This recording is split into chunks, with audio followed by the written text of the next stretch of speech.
আজি অসমীয়াৰ প্ৰাণৰ শিল্পী অসমীয়াৰ হাৰ্টথ্ৰব জুবিন গাৰ্গৰ দহা। টিহু নৱনিৰ্মাণ যুৱ সমাজৰ উদ্যোগত পোহৰ প্ৰডাকশ্যন আৰু টিহুবাসী ৰাইজৰ সহযোগত মৰমৰ শিল্পী জুবিন গাৰ্গৰ শ্ৰদ্ধাঞ্জলি অনুষ্ঠান অনুষ্ঠিত কৰা হয়। হাৰ্টথ্ৰব জুবিন গাৰ্গৰ দহাৰ লগত সংগতি ৰাখি টিহু নদীৰ পাৰৰ শ্বহীদ স্মৃতি উদ্যান ঘাটত ৰাজহুৱা মুণ্ডন কাৰ্যসূচী ৰূপায়ণ কৰে। অঞ্চলটোৰ একাদিক্ৰমে প্ৰায় ৭১ গৰাকী জুবিন অনুৰাগীয়ে মুণ্ডন কৰি শিল্পীগৰাকীৰ ন্যায় দাবী কৰে। এই মুণ্ডন কাৰ্যসূচীৰ জুবিনদাৰ মৃত্যুৰ সৈতে জড়িত শ্যামকানু মহন্ত আৰু মেনেজাৰ সিদ্ধাৰ্থ শৰ্মাক গ্ৰেপ্তাৰৰ দাবী উত্থাপন কৰে টিহুবাসী ৰাইজে। জুবিনদাৰ মৃত্যুৰ ন্যায়ৰ দাবীত মুণ্ডন কাৰ্যসূচীত তীব্ৰ প্ৰতিবাদৰ শ্লোগান দিয়ে।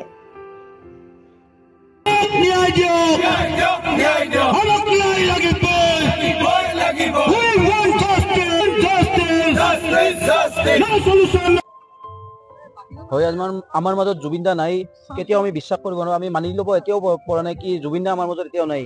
হয়, তেখেতক হত্যা কৰা হৈছে, কিন্তু তেখেতৰ মৃত্যু হোৱা নাই আৰু তেখেত আমাৰ মাজত সদায় থাকিব। আমাৰ অন্তৰত, আমাৰ আত্মাৰ লগত তেখেতৰ সদায় থাকিব, এই কথা কৈছোঁ। আৰু লগতে আমি আজি এই মুণ্ডন কাৰ্যসূচীৰ জৰিয়তে আমি অলগত অকৰ্মান্য যি মানে সিদ্ধাৰ্থ শৰ্মা তেজপিয়া, তেখেতক আমি ইয়াৰ পৰা সকীয়াই দিব বিচাৰোঁ। লগতে শ্যামকানু মহন্ত, এই দুজন ব্যক্তিক আমি ইয়াৰ পৰা আমি শেষ সকীয়তা প্ৰদান কৰিব বিচাৰিছোঁ, যাতে মানে এই দুজন ব্যক্তিক চৰকাৰে মানে উদ্ধাৰ কৰি ওলাই ক'ত লুকাই আছে, ক'ত দাতাৰ আছে, না ক'ত আছে, কি অৱস্থাত আছে, কি পৃথিৱীতেতো আছে, বেলেগ জেগাততো নাই। গতিকে এই দুইজন কাল্পিতক অনতিপলমে মানে ধৰাৰ ব্যৱস্থা কৰক, অন্যথা। আৰু আমি এতিয়ালৈকে ক্ষান্ত হৈ আছোঁ, মানে জুবিনদাৰ আমাৰ কাজখন সুকলমে যাবলৈ আমি বাট চাই আছোঁ। এই যেতিয়া মানে কাজ শেষ হ'ব তেখেতৰ, তেতিয়া কিন্তু পৰিস্থিতি অধিক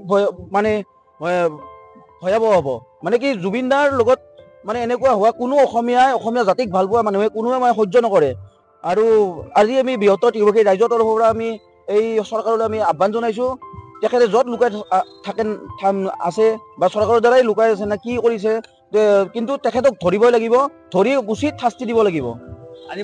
হয়, আজি বৰ্তমানলৈকে আমাৰ ৭৩ জন ল'ৰাই আমাৰ জুবিন প্ৰেমী আমাৰ মুণ্ডন কাৰ্যসূচীত অংশগ্ৰহণ কৰিছে আৰু সম্পূৰ্ণ বৈদিক নীতি নিয়মৰ মাজেৰে আমাৰ এই অনুষ্ঠান মানে বৰ্তমান চলি আছে। আমি ১২ বজাত আমি এই অনুষ্ঠান সমাপন কৰিম।